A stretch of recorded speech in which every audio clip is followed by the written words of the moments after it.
Right, lads and lasses, Verona this weekend. Now, this is unfortunately a match which, due to our latest results, is now basically a match against one of our biggest opponents. Now, I'm not saying that Verona is one of the teams who we are fighting against, because the teams which I think we're fighting against right now are definitely our other half, aka Lazio, and we're still trying to, but our objectives, it's at the end of the day, it's to try and catch Juventus. If it's gonna be hard, if it's not gonna be hard, it's another discussion. But our objective does remain catching up with Juventus and remaining away from Lazio. But we have to be careful, with the teams behind us, because we have got a few teams behind us which, in my opinion, we are underestimating, because the table right now basically says that we are 7th, Fiorentina is 8th, 1 point from us, 1 match less than us. Verona, who we are playing on Saturday, is 9th, 4 points from us. So if there would be a Verona upset, Verona would go 1 point from us. So this, unfortunately has become a match which is, we're playing against a team which, virtually speaking, it's fairly close to us. So we can't allow ourselves to end our match after 45 minutes if we find a lead.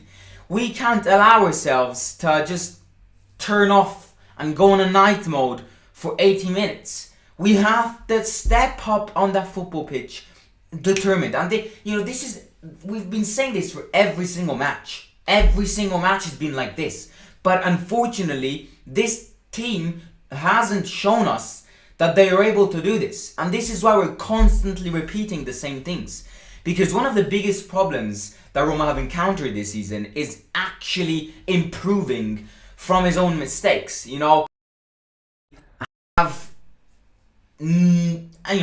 Since that match we lost against Bodo Glimt, yes, there have been good matches. That Atalanta game, but overall, the same mistakes happen every time. And on Sunday, it's a match which we can't allow ourselves to waste any more points. I am very scared that if we do not win on Saturday, if we don't win on Saturday, we're not getting Europa League. If we are winning on Saturday, we might take a glance at the Europa League. It's still hard to get in it. But, we simply cannot allow ourselves to make the same mistakes. It's just the principle. Because over the course of this season, we have been making the same mistakes every single time. In every single match, we always, seem to turn down after 45 minutes. We don't seem to be concentrated in the defensive section. These, we need to continuously develop on these mistakes, and we need to constantly improve on this mistake. Now, Verona are coming from a very solid win. They're coming from a 4-0 win against Udinese, which is a team which is fighting for relegation. But Verona still comes. Their morale is way better than us. They come from a 4-0 win. We come from a 2-2 draw, which was very, very, very good if you see how that match went. But at the same time, our morale in compared to theirs is very bad. We're coming from a draw against Sassuolo. We're coming from the elimination in the Coppa Italia. We're coming from bad results, which obviously affects us psychologically, morally. So we need a reaction. Simple as that. We can't allow ourselves to waste any more points. Now, I think Verona are one of those teams which we need to be. This is just another emphasis on why we need to be extremely careful in the defensive section. I have a feeling Verona is one of those teams which go, oh, who cares about the defense? But when it comes to their attacking section, they play good football. They have got talented players up there. the big threat is obviously Simeone, Atletico Madrid's coach's son, which has scored a beauty of 12 goals this season. 6 points from Vlahovic, 7 points from Immobile.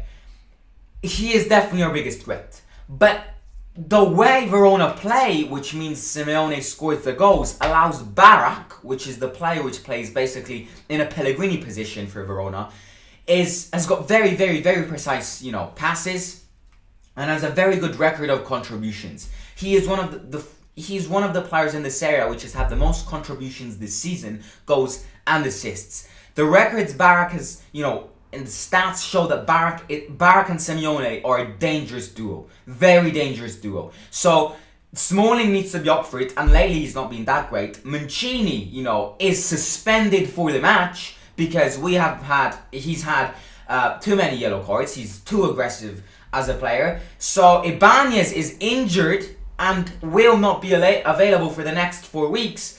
So we are coming towards this match with Simeone and Barak, which are two of our biggest threats, but especially we're coming towards this match with one defender out of our starting 11 defenders, and our only defender is Chris Smalling. This definitely means that Kumbula will start, and this also, in my opinion, means the fact that both Mancini and Ibanez are missing is that Cristante will drop down in the defensive section, which is a hazard, because God if he's low, and Simeone and Barak are not giving us present. They're not coming at the Olimpico to draw, Unlike many teams we face whose big objective was to come at the Olimpico, park the bus, and get a draw, Verona is coming at the Olimpico to win. If Verona wins, they're 1 point. They're definitely coming on Saturday in Rome to win, and therefore will not park the bus. Which means that we're in a bad situation in the defensive section, because trust me, not having Mancini, not having Ibanez, Simeone, who scored 12 goals over the course, and Barak behind him, who is one of the players who has had the most contributions over the course of this season, will be a biggest threat. And this leads me on to say my predicted 11, because I think predicted 11 will be curious. Now, let me see. Last time we played against Sassuolo, we played with a 3-4-1-2. Are we gonna play like this? I highly doubt. I can't imagine this team to play with 3 sole defenders at the back when only Smalling is a starting 11 defender. I'm not gonna predict it. If Mourinho chooses it, that's another thing. But this is my predicted 11, and I am not predicting 3 sole defenders at the back. Because if we do, it could be threats. So careful in the defensive section for sure. Now I'm gonna write this down because people have caught me out lately, because I wasn't too precise. Let me write this down carefully. I need a pen. There we go. Right. I do think many players who started against Sassuolo will start. But we have got some players who will be back. Zaniolo is obviously back. And Felix started against Sassuolo. And a big question is Karsdorp in and Karsdorp out. Because Karsdorp lately, God if he's been awful. So you know what? I do think, obviously Rui Patricio in goal. Rui Patricio obviously needs a reaction as well. You know what? Revisiting the goal Sassuolo scored, yes, it was Rui Patricio's fault, but I've definitely seen worse from goalkeepers, because Smalling does give quite a big deflection to that shot. So yes, it is Rui Patricio's fault, and to be the Portuguese national team goalkeeper, he had to do better. But I do think Smalling has put, his deflection did put Rui Patricio off. So Rui Patricio in goal, obviously, he will feel the pressure for sure in front of the fans after the performance against Sassuolo. He will feel the pressure, but he needs to start. He needs to respond present and to be there. So Rui Patricio will start. Mancini obviously is not available. Ibanez is not available, as I said before, in the defensive section. So obviously I'm gonna go with Chris Smalling central. And I'm going with, now this is where, this is where we need to pick between a 4-2-3-1, a 4-3-3 and a 3-4-1-2. Comment in the live chat if you think Mourinho will go with a 4-2-3-1, which is the scheme we used a lot over the course of the first part of the season. If you think Mourinho will go in a brand new style with a 4-3-3. If you think Mourinho will repeat the scheme of the last matches and go with a 3-4-1-2. Bear in mind though that both Mancini and Veretout are not available. So let me know in the live chat and I'll base my decision on what you guys think. 4-3-3, 4-2-3-1 or 3-4-1-2. In the meantime, let's examine Verona's stats before getting back to the predicted 11. Because they've got quite a mixed balance between their wins and their defeats. They've got 10 wins and 9 defeats. They got thrown out of the Coppa Italia very early in the first round from Empoli, which isn't amazing for them.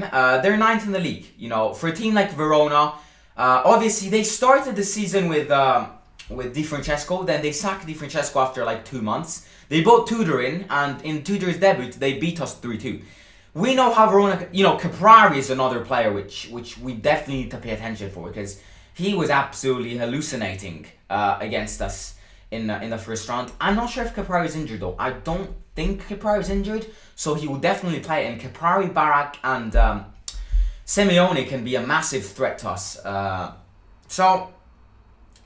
Right, we've got 4-2-3-1s, 3-4-1-2s, 4-2-3. Right, we've got 2 4-2-3-1s. So let's go with a 4-2-3-1. So yeah, Chris Smalling and Cristante to be the 2 centre backs. Yes, an academy player can start, but we need a win. And I genuinely think something's gone wrong. So I don't think Mourinho will take the responsibilities to start an academy player in defence. So Smalling and Cristante will drop back in the defensive section. Actually, no. Kumbula, obviously. Kumbula. Forget about Cristante. Where did Cristante even come from? Chris Smalling and Kumbula in defense, for sure. And Vigna, I think, will start on the left-hand side, because he's been solid against Sassuolo. He was my man of the match against Sassuolo. So Vigna will start. The big question, however, is will Rick start or will Ainsley start? Korsdorp, last 2 matches, has been absolutely appalling. And in the last 2 matches Korsdorp played, against Sassuolo and against Inter Milan, we conceded 4 goals, which is a lot. So you know what? I think Maitland-Niles will start. So that's my 4 defenders: Vigna, Smalling, Kumbula, and Ainsley Maitland-Niles. My 2 defensive midfielders will be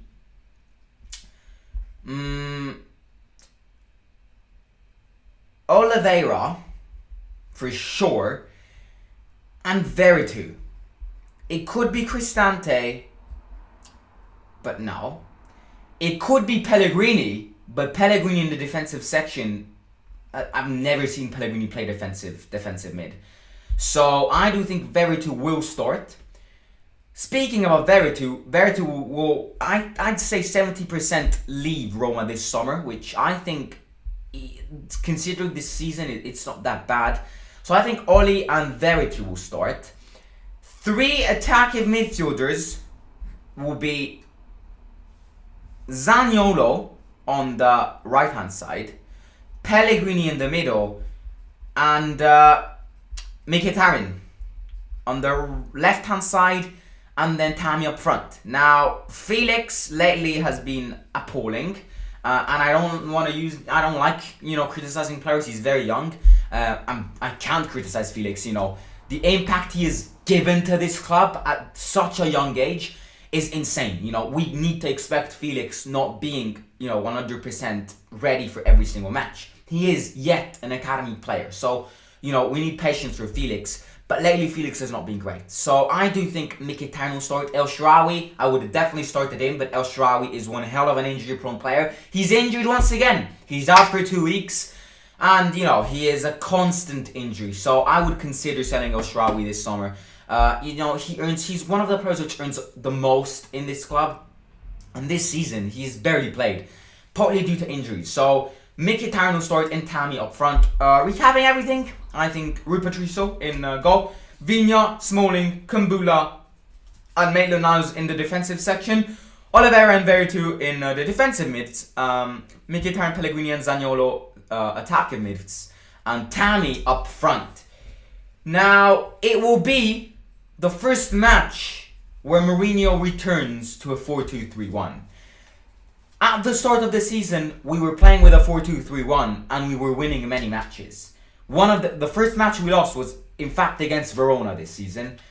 That match, I think, made Mourinho change the scheme and didn't give much time to the 4-2-3-1. But at the start of the season, we weren't playing too bad with it. So Saturday, Mourinho will get back with a 4-2-3-1 and see what happens. Obviously, it can change, as Jonathan Garcia says. It can change in a 4-3-3. It could change, if Verona have given the impressions that they're there to poke the bus, then I can see, Mourinho switching to 3 defenders at the back and focusing on the attack more. Because I can't stress enough how much a win on Saturday is fundamental for our morale, for the fans' morale, for Mourinho's morale, for Thiago Pinto's morale, and for the league and the objectives in general. If we do not win on Saturday, then I highly think Lazio, Atalanta, and Juventus are all coming before us. Possibly even Fiorentina, which means that to get in a Europa League position, we will need to win the Conference League, which will be tough. Conference League is back tonight. I invite you guys, if you're bored tonight, if you don't know what to do,